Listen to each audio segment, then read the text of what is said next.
उत्तर Pradesh TGT, NVS TGT, DSSB TGT, RPSC second grade, GIC lecturer, LT grade और उर्दू के ऐसे ही सभी कम्पिटिटिव एग्ज़ाम्स के लिए उर्दू की हमारी 37वीं क्लास में मैं एम अली आप सभी का खैर मकदम करता हूँ। पिछली 36 क्लासेस की प्लेलिस्ट आपको हमारी इस वीडियो के डिस्क्रिप्शन में मिलेगी। साथ ही साथ डिस्क्रिप्शन में आप लोगों को एक टेलीग्राम चैनल की लिंक भी मिलेगी। उस टेलीग्राम को आप सभी लोग ज्वाइन कर लीजिए, क्योंकि वहाँ पे जो हमारी पिछली 36 क्लासेस जो आप लोगों को दस्तयाब कराई गई हैं उसकी PDF मिलेगी। तो अगर पिछली क्लासेस की PDF चाहिए तो टेलीग्राम को ज्वाइन करिए। पिछली क्लास में हमने पढ़ा था नज़ीर अकबराबादी के बारे में, जो कि बतौर नज़्म निगार ज़्यादा मशहूर हैं। अब मोहम्मद हुसैन आज़ाद को हमें पढ़ना है। वैसे तो ये बतौर तनकीद निगार ज़्यादा मशहूर हैं, लेकिन इनकी नज़में भी पूछी जाती हैं। तो चूँकि यहाँ पे हम डिस्कशन कर रहे हैं मोहम्मद हुसैन आज़ाद के बारे में, इसलिए इनकी सभी अहम बातों को हम जानेंगे। इनसे रिलेटेड जितने भी इम्पोर्टेंट फैक्ट्स हैं उन्हें समझेंगे और फिर आखिर में इनसे मुताल्लिक अहम मारूज़ी सवालात यानी कि ऑब्जेक्टिव क्वेश्चंस जो कि अक्सर इम्तिहानात में पूछे जाते हैं उनको भी हल करेंगे। तो आप लोग हमारी इस वीडियो को लाइक करें, शेयर करें, हैदरी स्टडी पॉइंट को ज़रूर सब्सक्राइब करें। तो चलिए शुरू करते हैं। मोहम्मद हुसैन आज़ाद को कहा जाता है आकाए उर्दू, ये आपको याद रखना है। मोहम्मद हुसैन इनका नाम था, आज़ाद इनका तखल्लुस था। ये 10 जून 1830 को दिल्ली में पैदा हुए। मोहम्मद हुसैन आज़ाद कब पैदा हुए? 1830 को। कहाँ? दिल्ली में। इनका इंतकाल कहाँ पे हुआ? लाहौर में। कब? 1910 में। तो 1930 में दिल्ली में पैदा हुए, 1910 में लाहौर में इंतकाल किया। ठीक है। इनके वालिद का नाम आपको ख़ास तौर से याद रखना है। इनके वालिद का नाम मोहम्मद बाकर था। मोहम्मद बाकर या मोहम्मद बाकिर ये एक अखबार निकालते थे जिसका स्टार्टिंग में नाम दिल्ली अखबार था। ठीक है। मोहम्मद बाकर ने एक अखबार दिल्ली अखबार के नाम से 1836 में जारी किया था, जिसे उर्दू का पहला अखबार होने का शरफ हासिल है। ये कौन कह रहा है? मोहम्मद हुसैन आज़ाद कह रहे हैं कि उनके वालिद जो मोहम्मद बाकिर थे वो दिल्ली अखबार के नाम से 1836 में एक अखबार निकालते थे जिसे उर्दू का पहला अखबार होने का शरफ है। और यही अखबार 1840 में ज़रा सी तब्दीली के साथ दिल्ली उर्दू अखबार के नाम से शाये होने लगा था। यानी कि मोहम्मद हुसैन आज़ाद ने उर्दू का पहला अखबार मोहम्मद बाकिर के अखबार दिल्ली अखबार को माना, लेकिन हकीकत ये है कि उर्दू का पहला अखबार जो है वो जामे जहांनुमा है। ठीक है। जामे जहांनुमा को उर्दू का पहला अखबार तस्लीम किया जाता है, जो कि 1822 को पहली बार कलकत्ता से शाये हुआ था। 20 अप्रैल 1848 से जो दिल्ली उर्दू अखबार था उस पर मोहम्मद हुसैन आज़ाद का नाम बतौर मुहतमिम आने लगा। यानी कि जब 1848 में दिल्ली अखबार शाये हो रहा था तो उस वक्त उसके मुहतमिम मोहम्मद हुसैन आज़ाद थे। 12 जुलाई 1857 को बहादुर शाह ज़फ़र की तजवीज़ पे दिल्ली उर्दू अखबार का नाम बदल के अखबारुज़्ज़फ़र रख दिया गया था। ये पॉइंट भी याद रखना है। मोहम्मद हुसैन आज़ाद के जो वालिद थे मोहम्मद बाकिर, उन पर दिल्ली कॉलेज के प्रिंसिपल मिस्टर फ्रांस टेलर के कत्ल का इल्ज़ाम था, और कत्ल के इल्ज़ाम की वजह से ही दिल्ली उर्दू अखबार 13 सितंबर 1857 को बंद हुआ था। मोहम्मद बाकिर जमील जालबी के मुताबिक इस कत्ल के इल्ज़ाम की वजह से फांसी पर चढ़ा दिए गए थे। यानी कि चूँकि मोहम्मद बाकिर पर दिल्ली कॉलेज के प्रिंसिपल मिस्टर फ्रांस टेलर का कत्ल का इल्ज़ाम था, इसलिए मोहम्मद बाकिर जो थे वो फांसी पे चढ़ा दिए गए, ऐसा जमील जालबी का मानना है। लेकिन नूरुल हसन नकवी के मुताबिक उन्हें गोली मारकर मौत की सज़ा दी गई थी। यानी कि आप कह सकते हैं कि मौलवी मोहम्मद बाकिर हिंदुस्तान के पहले जर्नलिस्ट, पहले सहाफ़ी हैं जिनको अंग्रेज़ों ने शहीद किया। ठीक है, ये जो मोहम्मद बाकिर थे, मोहम्मद हुसैन आज़ाद के वालिद, ये शेख मोहम्मद इब्राहिम ज़ौक़ के बचपन के दोस्त यानी कि लंगोटिया यार थे। इसी ताल्लुक़ के बिना पे मोहम्मद हुसैन आज़ाद ने ज़ौक़ की शागिर्दी अख्तियार की थी। तो मोहम्मद हुसैन आज़ाद के उस्ताद कौन? शेख मोहम्मद इब्राहिम ज़ौक़। और जब वो सफ़र ईरान से वापस आए थे, ठीक है, सफ़रनामा इनका है शायर ईरान, याद रखिएगा। जब सफ़र ईरान से वापस आए थे तो इन्होंने बहुत ज़्यादा मेहनत करके दीवान ज़ौक़ को मुरतब करके इसे अपने ख़र्च से छपवाया था। और आज़ाद पहली और आखिरी बार ईरान कब गए थे? 1885 में गए थे। और हुकूमत हिंद ने मोहम्मद हुसैन आज़ाद को शम्सुल उलमा का खिताब दिया था। कब दिया था? 1887 में हुकूमत हिंद ने मोहम्मद हुसैन आज़ाद को शम्सुल उलमा का खिताब 1887 में दिया। आज़ाद के 14 बच्चे हुए थे, मगर सिर्फ एक आगा मोहम्मद इब्राहिम ज़िंदा बचे थे। याद रखिए, अगर आपसे पूछा जाए कि उर्दू का पहला तारीख़ नवीस कौन, तो आज़ाद, मोहम्मद हुसैन आज़ाद को उर्दू का पहला तारीख़ नवीस माना जाता है। अब चूँकि बतौर तनकीद नगार ये ज़्यादा मशहूर हैं, इसलिए मोहम्मद हुसैन आज़ाद के कुछ तनकीदी नज़रियात भी मैं आपको बता देता हूँ, फिर इनकी नज़मों पे हम लोग डिस्कशन करेंगे।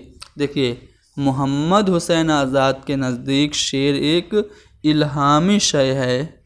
जैसा कि शेर के मुताल्लिक़ आज़ाद की राय है कि शेर एक परतू रूहुल कुदस का और फैज़ान रहमत इलाही का है।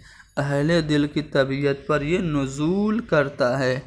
यानी कि ये जो शेर है ये खुदा की तरफ से नाजिल होता है। मोहम्मद हुसैन आज़ाद के मुताबिक शेर के मानी कलाम मौजू और मुकफ़ा के हैं। ठीक है, ये किसका नज़रिया है? मोहम्मद हुसैन आज़ाद का नज़रिया है। मोहम्मद हुसैन आज़ाद के नज़दीक शेर से मुराद वह कलाम है जो जोशो खरोश और संजीदगी से पैदा हो। जोशो खरोश और संजीदगी से जो पैदा हो वो शेर से मुराद है। आज़ाद को ख़याली बातों का मजमुआ और गुलजार फसाहत का फूल बताते हैं। आज़ाद शेर को क्या बताते हैं? ख़याली बातों का मजमुआ और गुलजार फसाहत का फूल। आज़ाद का कहना है कि हमारा शायर अपने मुल्क की चीज़ों को नज़रअंदाज करके मुल्क के बाहर नज़र दौड़ाता है। इसे दजला व फरात तो नज़र आते हैं, गंगा और जमुना नहीं दिखती। नसरीन, नस्तरन, शमसाद और सनूबर उसे बातें हैं, मगर गुलाब, चंपा और चमेली की उसे ख़बर नहीं। तो ये सब नज़रियात मोहम्मद हुसैन आज़ाद के थे। अब मोहम्मद हुसैन आज़ाद के कुछ अहम कारनामों की बात करें तो सबसे जो इम्पोर्टेंट और सबसे मशहूर इनकी किताब है वो आब हयात है। 1880 में इसका पहला एडिशन और दूसरा एडिशन 1883 में शाया हुआ। आब हयात है क्या?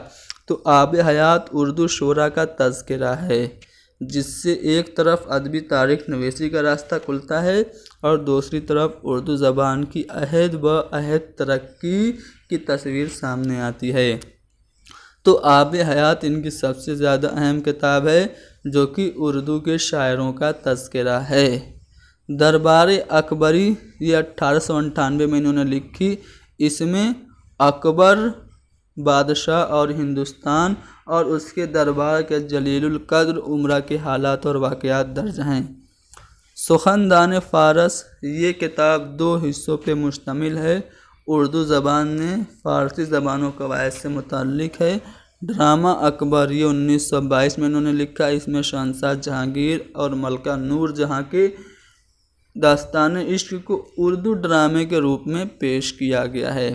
शायर ईरान आज़ाद ने सफ़र ईरान के दौरान जो रोज़नामचा या याददाश्तों के तौर पर लिखा था ताकि बाद में इसकी बुनियाद पर अपना सफ़रनामा लिख सकें, इसे आज़ाद के पोते ने उनकी वफ़ात के बाद लाहौर में ईरान पर दिए हुए लेक्चरर के साथ शायर ईरान के नाम से शाया किया था। यानी कि शायर ईरान ये सफ़रनामा मोहम्मद हुसैन आज़ाद का ही है। इसके अलावा निगारिस्तान फ़ारस, क़िस्से हिंद और नैरंगे ख़याल भी मोहम्मद हुसैन आज़ाद की तसानीफ़ है।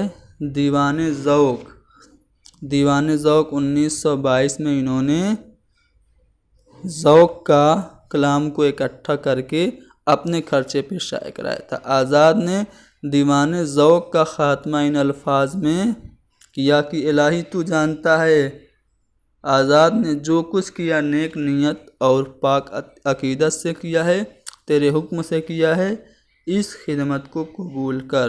तो ये दीवान ज़ौक़ लिखने के बाद उन्होंने कहा था। इसके अलावा मोहम्मद हुसैन आज़ाद के जो खतूत का मजमूआ है उसका नाम मकातिब आज़ाद है। मुकालात मोहम्मद हुसैन आज़ाद को मुरतब आगा मोहम्मद बाकिर ने किया था। आज़ाद की शायरी के 2 मजमूए हैं। चूँकि हम आज़ाद को बतौर शायर पढ़ना चाह रहे थे, चूँकि हम नज़्म डिस्कशन कर रहे थे, नज़्म के तहत ही मोहम्मद हुसैन आज़ाद को पढ़ रहे हैं, तो इसको आप लोग ख़ास तौर से ध्यान दीजिएगा। आज़ाद की शायरी के 2 मजमूए, पहला नज़्म आज़ाद 1899 में, ठीक है। यह मजमूआ जदीद उर्दू शायरी की तारीख़ में संग मील की हैसियत रखता है। ये जमील जालबी बता रहे हैं। नज़्म आज़ाद के सरे वरक पर लिखा है कि नज़्म आज़ाद जो हुस्नो इश्क के कैद से आज़ाद है। उसके अलावा मजमूआ नज़्म आज़ाद ही में मसनवी मजमूआ नज़्म आज़ाद, ठीक है।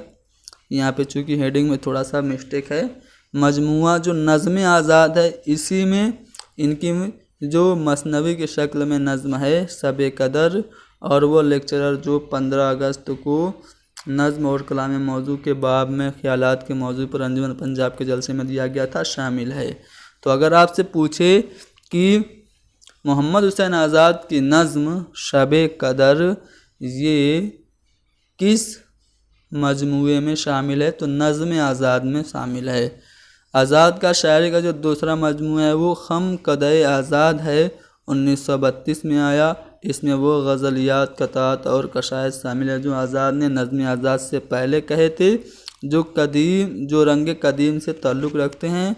इस मजमूए में जज्बे दूरी के उन्वान से एक आज़ाद नज़्म भी लिखी है, ठीक है। अब देखिए मोहम्मद हुसैन आज़ाद की अहम नज़्मों की बात करें तो शब कदर सबसे ज़्यादा अहम है।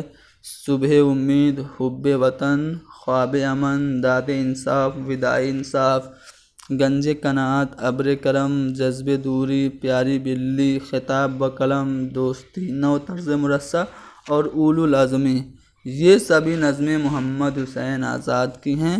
आपको ख़ास तौर से याद रखना है, ठीक है। शब कद्र और सुबह उम्मीद के बारे में और थोड़ा सा आगे डिस्कशन किया जाएगा। चलिए मोहम्मद हुसैन आज़ाद के मुतालिक जो मुख्तलिफ आरा व ख़यालात हैं उन्हें समझ लेते हैं, ठीक है। कलीमुद्दीन अहमद कह रहे हैं कि आज़ाद की तनकीद का सबसे बड़ा ऐब उनकी इंशा परदाजी है, ठीक है। मोहम्मद हुसैन आज़ाद ने उर्दू तनकीद निगारी की बुनियाद रखी मगर टेढ़ी, फिर भी ये क्या कम है कि उन्होंने बुनियाद तो रखी। ये डॉक्टर एहसन फारूकी का कौल है मोहम्मद हुसैन आज़ाद से मुताल्लिक। कलीमुद्दीन अहमद का कौल आज़ाद से मुताल्लिक क्या है कि आज़ाद में तनकीद का मादा बिल्कुल नहीं था, ठीक है। ये कलीमुद्दीन अहमद का कौल है। राम बाबू सक्सेना ने लिखा है कि आज़ाद की इबारत में भाषा की सादगी और बेतकल्लुफ़ी, अंग्रेज़ी की साफ गोई और फ़ारसी की हुस्नकारी सब यकजान हो गई है। ये राम बाबू सक्सेना ने मोहम्मद हुसैन आज़ाद के बारे में कहा। शिबली ने आज़ाद के बारे में लिखा है कि आज़ाद गप भी हाँक दें तो تو وہی معلوم ہوتی ہے۔ یہ مولانا شبلی نعمانی کا اسٹیٹمنٹ ہے، ٹھیک ہے، مولانا محمد حسین آزاد سے متعلق، ٹھیک ہے۔ محمد حسین آزاد نثر میں شاعری کرتے تھے اور شاعری کرتے ہوئے نثر لکھتے تھے۔ یہ بات کس نے کہی؟ رام بابو سکسینہ نے کہی۔ محمد حسین آزاد کے دماغ تک انگریزی لالٹینوں کی روشنی نہ پہنچنے کی بات کلیم الدین احمد نے کہی تھی۔ تو یہ سبھی اسٹیٹمنٹ آپ کو خاص طور سے یاد رکھنا ہے محمد حسین آزاد کے بارے میں۔ محمد حسین آزاد کا سب سے بڑا عیب ان کی انشا پردازی کو کلیم الدین احمد نے بتایا۔ محمد حسین آزاد نے اردو تنقید نگاری کی بنیاد رکھی مگر ٹیڑھی رکھی۔ پھر بھی کیا یہ کم ہے کہ انہوں نے بنیاد رکھی؟ احسن فاروقی کا قول ہے آزاد میں تنقید کا مادہ نہیں تھا، کلیم الدین احمد نے بتایا تھا، ٹھیک ہے۔ تو یہ سبھی، اب دیکھیے ان کی اہم نظموں میں شب قدر ہے۔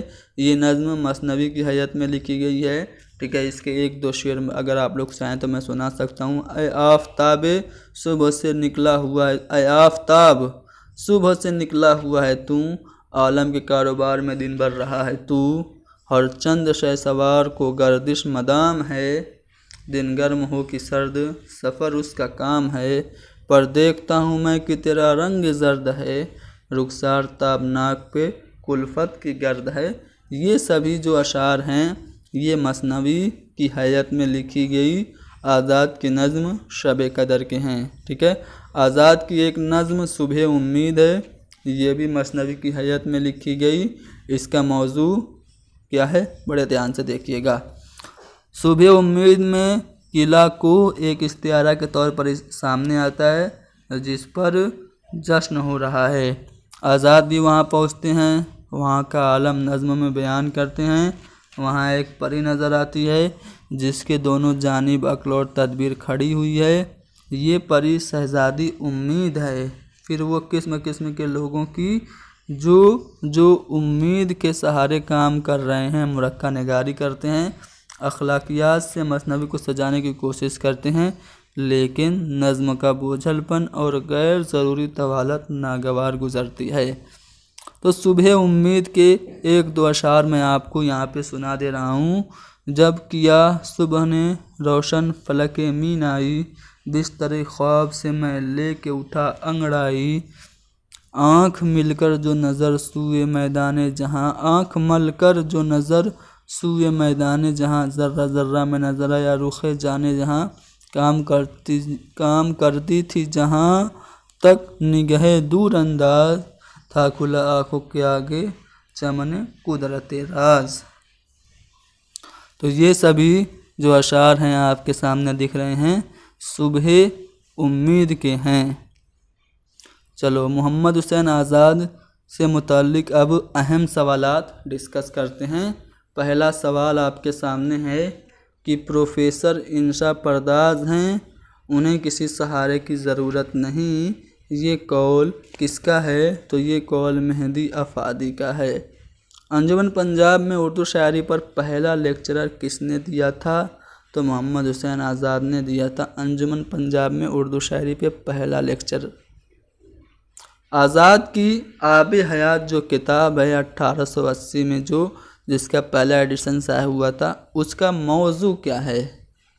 تو آزاد کی کتاب آب حیات کا موضوع اردو شاعری کی تاریخ ہے۔ نیرنگ خیال کی امتیازی خصوصیت کیا ہے؟ تو نیرنگ خیال یہ تمثیل نگاری اس کی بنیادی خصوصیت ہے۔ آب حیات کے مصنف کون ہیں؟ محمد حسین آزاد ہیں۔ اگلا سوال ہے کہ اردو شاعری کی پہلی تاریخ کس نے لکھی؟ اردو شاعری کا پہلا تاریخ نویس میں نے آپ کو بتایا تھا، کون ہیں؟ محمد حسین آزاد ہیں۔ سخندان فارس کے مصنف کون ہیں؟ محمد حسین آزاد ہیں۔ جذب دوری نام کی نظم کس شاعر کی ہے؟ محمد حسین آزاد کی ہے۔ آب حیات میں اردو شاعری کی تاریخ کو کتنے ادوار میں تقسیم کیا گیا ہے؟ تو 5 ادوار میں آب حیات میں اردو ادب کی اردو شاعری کی تاریخ کو تقسیم کیا گیا ہے۔ ذیل میں سے کون سی کتاب محمد حسین آزاد کی نہیں ہے؟ آب حیات بالکل ہے، نیرنگ خیال ہے، سخندان فارس بھی ہے، لیکن شعر العجم نہیں ہے، یہ شبلی نعمانی کی تصنیف ہے۔ نیرنگ خیال کے مصنف کا نام کیا ہے؟ تو نیرنگ خیال کے مصنف کا نام محمد حسین آزاد ہے۔ کون سی کتاب محمد حسین آزاد کی نہیں ہے؟ آب حیات ہے، دربار اکبری بھی ہے، سخندان فارس بھی ہے، لیکن دربار یہ محمد حسین آزاد کی تصنیف نہیں ہے۔ کون سی کتاب محمد حسین آزاد کی نہیں ہے؟ یہاں پہ پھر سے وہی سوال آ گیا، لیکن آپشن الگ الگ ہے۔ دیکھیے یہاں پہ دربار اکبری محمد حسین آزاد کی ہے، آب حیات محمد حسین آزاد کی ہے، آپ لوگ جانتے ہی ہیں، سخندان فارس بھی محمد حسین آزاد کی ہے، لیکن مجالس النساء یہ الطاف حسین حالی کی کتاب ہے۔ فارسی زبان و ادب پر محمد حسین آزاد کی مشہور جو تصنیف ہے وہ کون سی ہے؟ تو وہ سخندان فارس ہے، ٹھیک ہے، فارسی زبان و ادب پر کتاب۔ زمستان کس کی نظم ہے؟ تو زمستان یہ نظم محمد حسین آزاد کی ہے۔ محمد حسین آزاد کی تمثیل انسان کسی حال میں خوش نہیں رہتا کس انگریز مصنف کی تمثیل سے ماخوذ ہے؟